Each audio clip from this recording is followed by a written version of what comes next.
Good morning, students. This is Dr. Imran Khan, Department of Psychology, DAV College Siwan.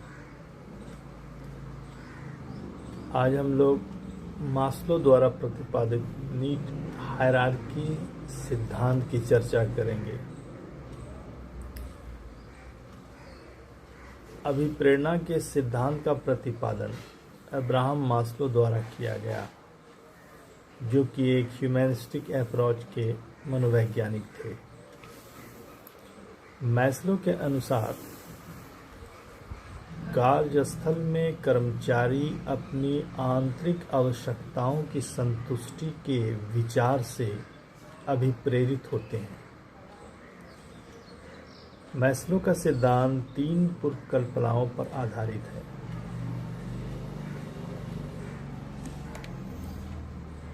पहला, वैसी आवश्यकताएं जिनकी तुष्टि नहीं हो पाती है, वे अभिप्रेरक के रूप में कार्य करती हैं।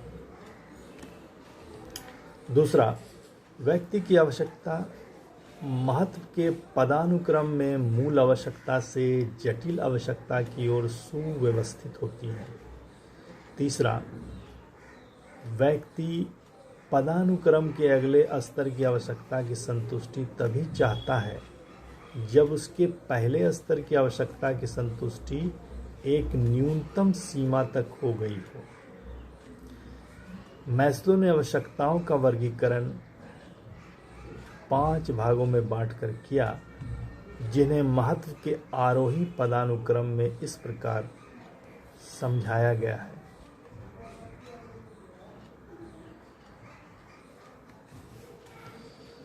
आप पिक्चर देख रहे हैं स्क्रीन पर, इसमें पदानुक्रम दिखाया गया है एक पिरामिड के रूप में। इस पिरामिड में सबसे नीचे फिजियोलॉजिकल नीड्स है, उसके बाद सेफ्टी नीड्स है, उसके बाद लव एंड बिलोंगिंग नीड्स है, उसके बाद एस्टीम नीड्स है, और अंत में है सेल्फ एक्चुअलाइजेशन।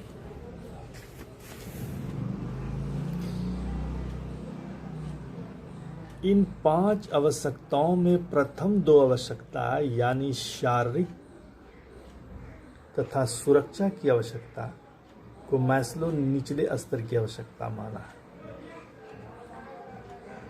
और अंतिम 3 आवश्यकता को उच्च स्तरीय आवश्यकता कहा जाता है। इस मॉडल के अनुसार जो आवश्यकता जितनी ही नीचे होती है, उसकी प्राथमिकता उतनी ही अधिक होती है। इन 5 आवश्यकताओं का वर्णन इस प्रकार है। पहला, शारीरिक आवश्यकता। शारीरिक आवश्यकता व्यक्ति की प्राथमिक आवश्यकता होती है। इस श्रेणी की आवश्यकता की प्रबलता सर्वाधिक होती है। भूख, प्यास, काम, नींद इत्यादि इसी श्रेणी की आवश्यकताएं हैं। कार्यस्थल पर इन आवश्यकताओं की पूर्ति अधिक वेतन पाने की इच्छा तथा उत्तम कार्य व्यवस्था आदि होने की इच्छा से होती है। सुरक्षा की आवश्यकता, ये दूसरी आवश्यकता है। मैस्लो के नीड हायरार्की पदानुक्रम में सुरक्षा दूसरे नंबर पर आती है। जब व्यक्ति की दैहिक आवश्यकताओं की तुष्टि मिनिमम लेवल तक हो जाती है, तो उसके बाद उसमें सुरक्षा की आवश्यकता की उत्पत्ति होती है। इस श्रेणी की आवश्यकता में शारीरिक सुरक्षा, स्थिरता, निर्भरता, चिंता आदि की अनुभूति से मुक्ति सम्मिलित है।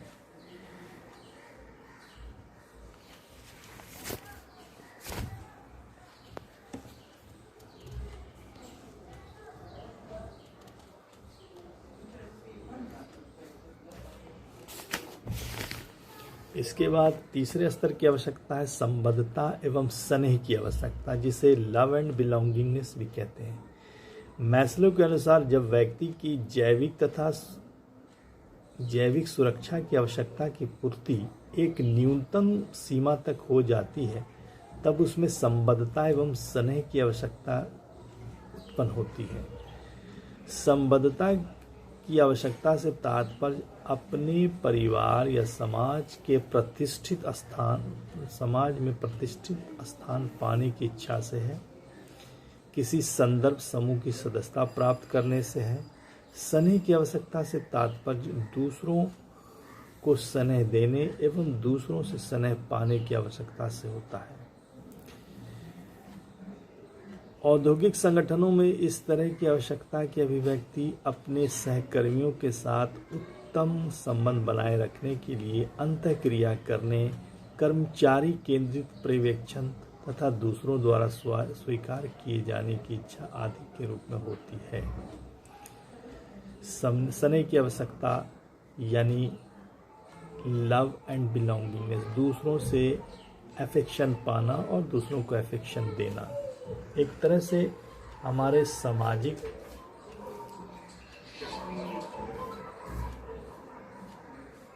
पर्यावरण सोशल रिलेशनशिप की बुनियाद इसी आवश्यकता पर टिकी है और शायद इसीलिए मानव सामाजिक प्राणी कहलाता है। सम्मान की आवश्यकता, ये चौथी श्रेणी की आवश्यकता है। मास्लो के अनुसार सम्मान की आवश्यकता पदानुक्रम मॉडल में चौथे स्तर की आवश्यकता है। सम्मान की आवश्यकता व्यक्ति में तब उत्पन्न होती है जब उससे तीनों निचले श्रेणी की आवश्यकता की कुछ हद तक प्राप्ति या संतुष्टि हो गई होती है। सम्मान की आवश्यकता में मैस्लो ने दो प्रकार की आवश्यकताओं को सम्मिलित किया है, आत्मसम्मान तथा दूसरों को सम्मान देने वाली आवश्यकता। पहले प्रकार की आवश्यकता में उत्तम क्षमता प्राप्त करने की इच्छा, आत्मविश्वास, व्यक्तिगत वर्धन, उपलब्धि आदि की भावना सम्मिलित है, जबकि दूसरे तरह की आवश्यकता में दूसरों से सम्मान पाने की आवश्यकता है, यानी लोगों के बीच अपनी पहचान बनाना, लोगों का ध्यान आकर्षित करना, लोगों से अपनी प्रशंसा पाना, लोगों से स्वीकृति पाना इत्यादि। कार्यस्थल में इस आवश्यकता की अभिव्यक्ति किसी कार्य को सफलतापूर्वक पूरा करने तथा अपने सहकर्मी द्वारा उनके कौशलों की पहचान कराने की आवश्यकता में सम्मिलित है। और अंत में जिसे मास्लो ने आत्मसिद्धि की आवश्यकता कहा है, मैस्लो के पदानुक्रम मॉडल का यह सबसे अंतिम चरण है जहाँ व्यक्ति तब पहुँचता है जब उसके नीचे की चारों आवश्यकताओं की पूर्ति संतोषप्रद ढंग से हो चुकी होती है। आत्मसिद्धि से तात्पर्य आत्मसिद्धि की एक ऐसी अवस्था से होता है जहाँ व्यक्ति अपनी योग्यताओं एवं अंतः क्षमताओं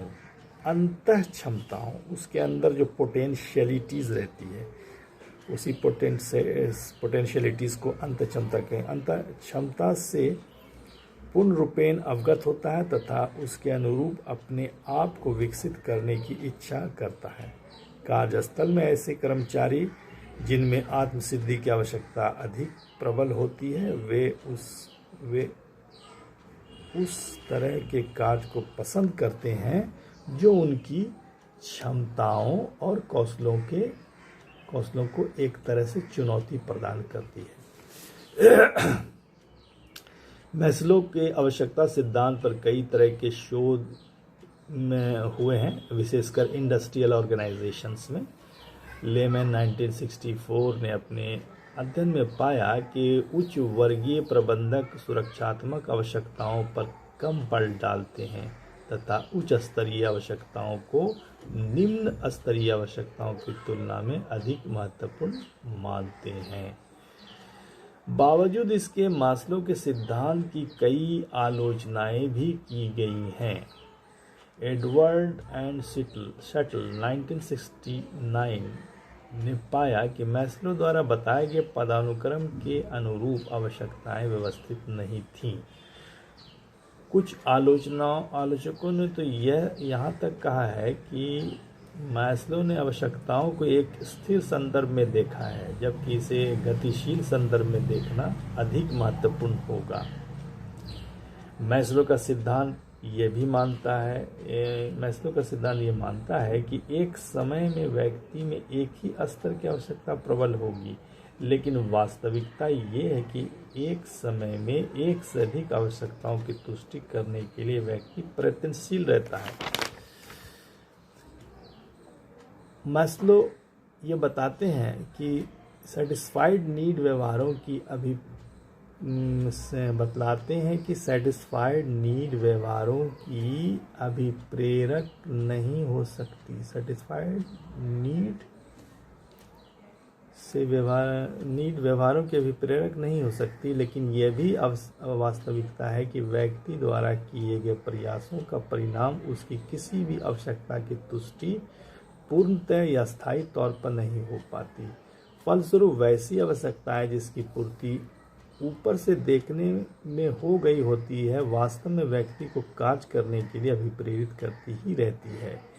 इन आलोचनाओं के बावजूद मास्लो का सिद्धांत एक उपयोगी सिद्धांत है, जिसके द्वारा जॉब सेटिस्फैक्शन तथा वर्क मोटिवेशन की व्याख्या संतोषजनक ढंग से हो पाती है। धन्यवाद।